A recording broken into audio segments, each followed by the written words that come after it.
Video game adaptations have a notorious reputation for being awful. Decades of bad movies will do that, as directors high and low have struggled to translate the success in one medium to another.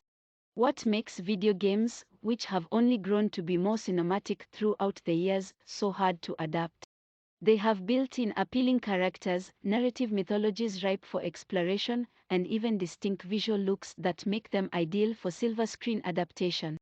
With Uncharted being the latest in a long line of disappointments, it begs the question, have there been any decent films made from a video game? The genre has its fair share of so bad it's good films, but there have been only a handful of films, all released in the last 5 years, that have fully satisfied both audiences and critics.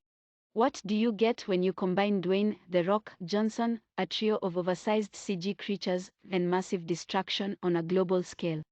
Pretty much any other movie starring The Rock.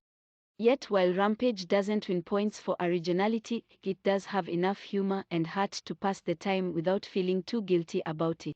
The plot concerns Johnson teaming up with a giant albino gorilla to stop two mutated creatures, a male wolf and a female crocodile, from destroying a city. There are some attempts at deeper themes, but it's all overshadowed by plentiful scenes of mayhem and destruction. The film works because the video game it's based on, also titled Rampage, has a simple concept: see monsters destroy buildings and eat people. Rampage passes that very low bar thanks to outstanding special effects and Johnson, whose natural star charisma can sell just about anything. The first attempt to translate video games' most popular action heroine, Lara Croft, to film occurred in 2001, when Angelina Jolie, hot after a Best Supporting Actress Oscar victory for Girl, Interrupted, starred as the adventurer. While the film was a financial success, not a lot of people actually liked it, and the sequel 2 years later flopped with both audiences and critics. Cut to 2018, when Alicia Vikander, hot after her Best Supporting Actress Oscar victory for The Danish Girl, starred as everyone's favorite female Indiana Jones stand-in. Tomb Raider was only a moderate financial success, but a far better film, largely due to Vikander playing up Croft's traumatic backstory and the film's gritty tone that makes her adventures somewhat plausible. The plot is by the numbers, but it all works thanks to Vikander's commitment to the role and Hedgehog's competent direction. Another modern reboot, the 2021 version of Mortal Kombat, utilized advances in special effects to its advantage in a way its 90s predecessors couldn't. The result is a movie largely faithful to depicting the unique power sets of some of the franchise's most famous characters: the fire-breathing Scorpion, the ice-blasting Sub-Zero, the shape-shifting Shang Tsung, and so on. The film's violence is deliberately over the top, with blood gushing from every wound like a Tarantino film, and the uncharacteristic humor works rather than hurt. This Mortal Kombat was rightly criticized for lacking a key defining narrative element, but the film best works if you frame it as a prequel to the inevitable follow-up film, which has already been greenlit. Sonic the Hedgehog had everything working against it. Its protagonist was the latest in a long line of video game mascots to receive the feature film treatment, none of which were any good. An early preview of the character's CG revamped design was met with a chorus of sneakers and boos, prompting the studio to spend millions of dollars changing it ahead of release. And the film's release month, February, wasn't exactly known for launching new blockbuster franchises. Yet somehow, the film succeeded, becoming one of the highest-grossing and critically praised video game adaptations of all time. That's largely due to the film's 3 stars.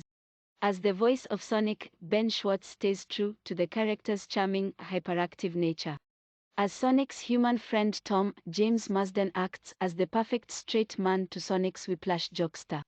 Last but not least, Jim Carrey is a blast as Sonic's nemesis Dr. Robotnik, whose cartoonish villainy is perfectly embodied by Carrey's rubber-faced theatrics.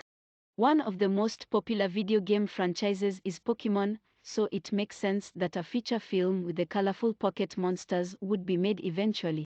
Fortunately, Detective Pikachu largely contains the humor and world-building that made the video games popular throughout the years.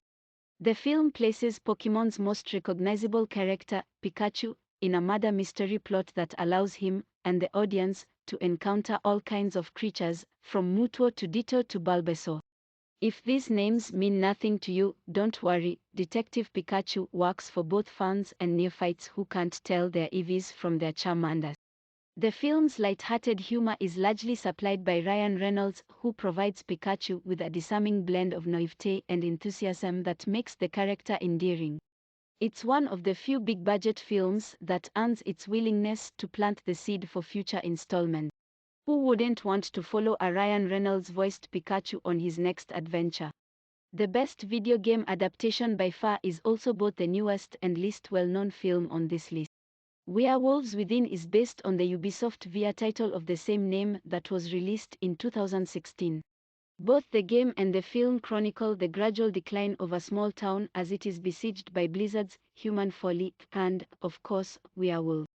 The film updates the video game's medieval setting to modern times and expertly depicts how mistrust between the town's citizens is just as destructive as the supernatural force that is manipulating all of them.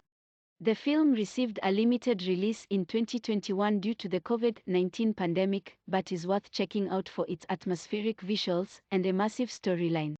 Like any good adaptation, it builds upon what made the source material work and adjusts it to the adapted medium, making Werewolves Within a uniquely cinematic experience that stays true to its spooky video game roots.